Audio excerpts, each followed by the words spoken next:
राज्यात अतिवृष्टीमुळे सर्वत्र नुकसान झाले असून सर्वाधिक फटका मराठवाडा, विदर्भ आणि नाशिकच्या पूर्व भागातील तालुक्यांना बसला आहे।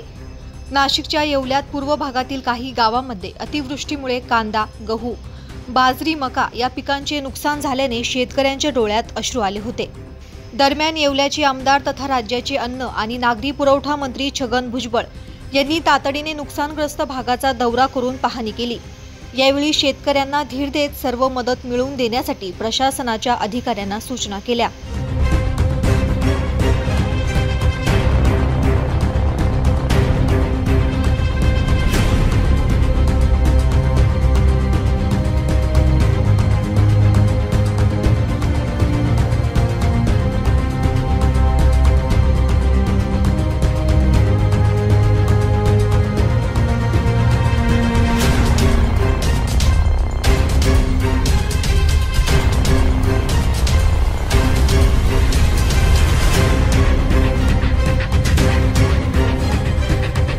दैनिक भ्रमणसाठी प्रतिनिधी दीपक सोनवणे, येवला।